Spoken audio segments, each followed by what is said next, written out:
Bonjour à tous les amis, c'est Iota, j'espère que vous allez bien, moi en tout cas ça va super. Aujourd'hui je vous retrouve pour le premier suivi cyclonique concernant le cyclone Garance qui menace l'île de la Réunion. Donc ce cyclone Garance on le retrouve juste ici sur l'animation satellite de Zoom Earth. C'est un cyclone donc qui s'est sur ces dernières heures en fait s'est formé.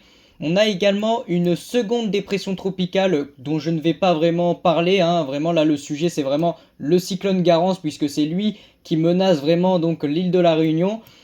Donc ce cyclone Garance qui s'est formé à l'est de Madagascar et qui donc est en train de progresser lentement mais sûrement vers l'est avant donc de prendre une trajectoire qui va redescendre vers le sud. Il va donc en même temps, hein, dans le même temps, il va s'intensifier et donc il devrait frapper l'île de la Réunion. Alors l'île Maurice devrait être épargnée, mais vraiment c'est l'île de la Réunion qui devrait être donc concernée par ce cyclone, hein, avec des vents autour de la catégorie 1. Alors je vais vraiment rentrer dans le détail.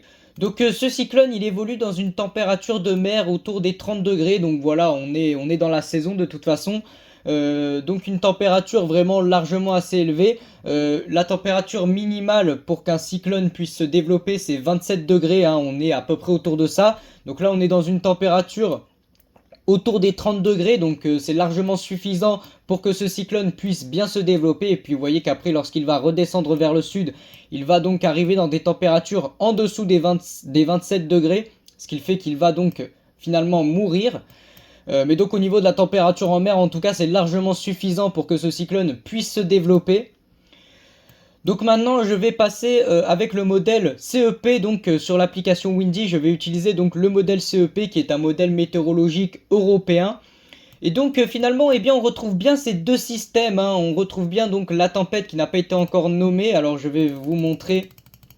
Donc c'est la tempête numéro 95, vous voyez qu'elle n'a pas encore de nom parce qu'elle n'est pas encore caractérisée de tempête tropicale. Et donc vous voyez qu'on a vraiment quand même un cyclone qui devient quand même assez puissant, hein. C'est le fameux cyclone Garance qui donc vous voyez, hein, là encore une fois il vient vraiment dévorer finalement la Réunion, hein. Il passe vraiment en plein cœur de l'île.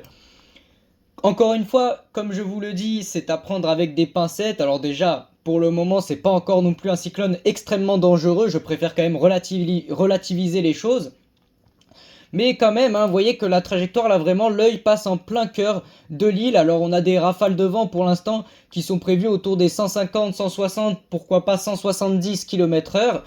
Pour l'instant, c'est concernant les premières prévisions, ça pourrait peut-être être même plus, hein. On sait que sur les cyclones, on l'a vu, hein, il y a quelques mois avec le cyclone Chido, les vents avaient très vite augmenté sans que personne ne puisse le prévoir.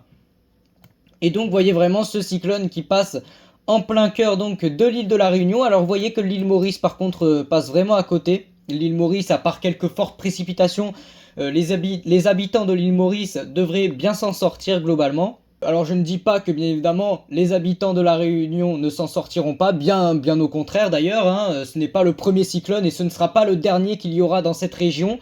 Mais quand même, hein, il faut quand même le suivre de près ce cyclone Garance parce que là pour le coup vraiment la trajectoire est assez dangereuse comme je vous l'ai dit. Par la suite, donc, après avoir frappé, comme on l'a vu tout à l'heure, avec des vents qui tourneront autour des 200 km/h, donc il va commencer à redescendre vers le sud et il va faiblir. Tandis que donc le second cyclone, lui, devrait stagner autour de Madagascar sans trop causer de dégâts et de peur. Concernant, alors s'il y a bien un facteur qui est à suivre de très près concernant les cyclones, c'est les précipitations, hein. C'est souvent, on ne dirait pas comme ça, mais c'est souvent le facteur le plus destructeur. C'est pas toujours les vents, c'est souvent les précipitations et finalement la houle, hein, également l'élévation du niveau de la mer qui sont les plus destructeurs avec un cyclone.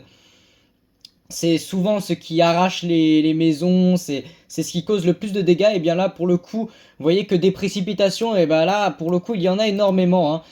Donc au niveau de l'accumulation de précipitations entre ce mardi 25 février, bien évidemment, heure française, et donc le samedi 1er mars, heure française encore une fois, vous voyez qu'on a une accumulation de précipitations sur l'île de la Réunion qui est de 325 mm. Alors j'arrondis à 325 mm.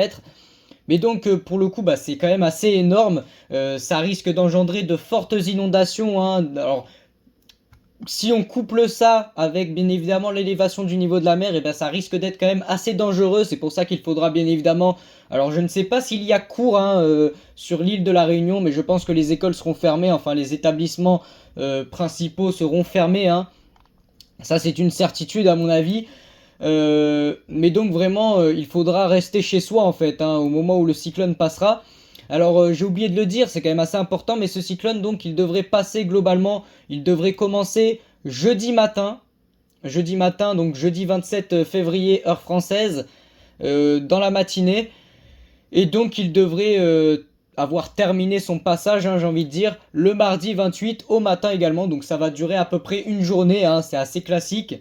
Il ne sera pas très rapide, hein, pour le coup ce cyclone. Il va passer assez lentement, donc ça aussi, hein, c'est également assez dangereux, un cyclone qui passe vraiment lentement, parce que du coup, eh ben, la pluie et l'élévation du niveau de la mer ont le temps de vraiment bien s'accumuler.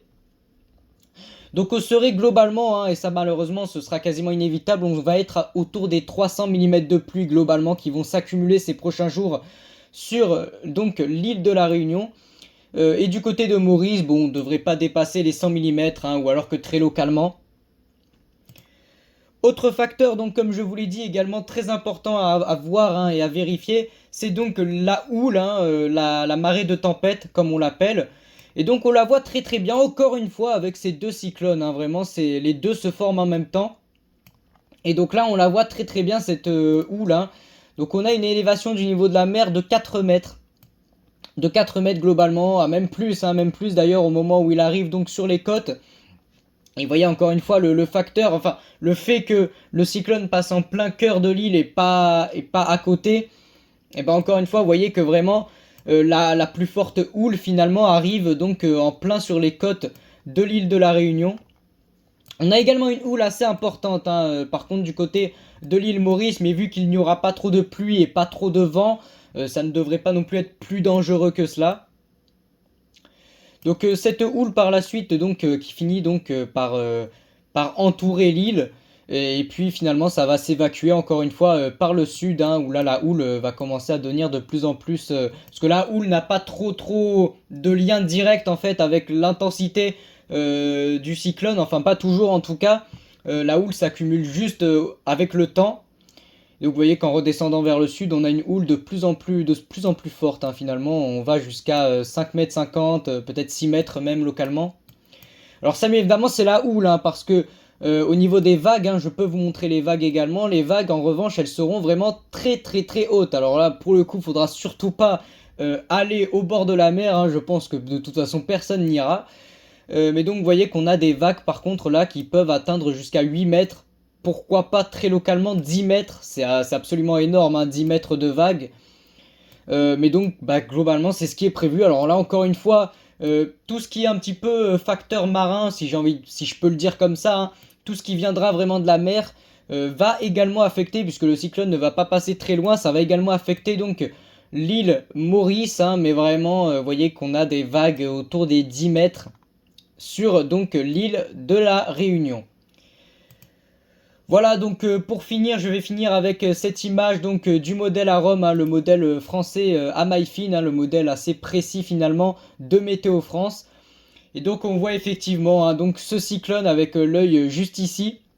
Le cyclone donc qui redescend vers le sud. Alors vous voyez sur le modèle à Rome, ça prend une trajectoire malheureusement encore une fois qui passerait vraiment en plein sur l'île. De toute façon la trajectoire elle est quasiment actée, hein, mais je vais quand même refaire un suivi demain. Parce qu'à mon avis c'est sûr que la situation risque d'évoluer. Moi c'est surtout l'intensité qui me fait un petit peu peur. J'ai peur que soudainement ce cyclone devienne très puissant comme ça l'avait fait avec le cyclone Chido. Mais donc de toute façon on voit qu'il y a une très forte énergie, donc c'est ce qui risque malheureusement d'arriver. Voilà, écoutez, on va terminer donc avec donc une animation satellite. Donc la tempête qui est juste ici, qui s'organise de plus en plus, hein, on le voit avec toutes ces boursouflures là sur les nuages. On a également des éclairs et on a la seconde tempête juste ici, hein, qui s'enroule également très bien. Voilà, donc j'espère vous avoir expliqué du mieux que je pouvais, vraiment j'espère vous avoir bien expliqué la situation. Je vous retrouve moi demain pour un second suivi cyclonique concernant donc ce cyclone Garance qui s'annonce malheureusement assez dangereux. Et donc sur ce, je vous dis donc à demain pour un prochain point météo. C'était Yota, à la prochaine.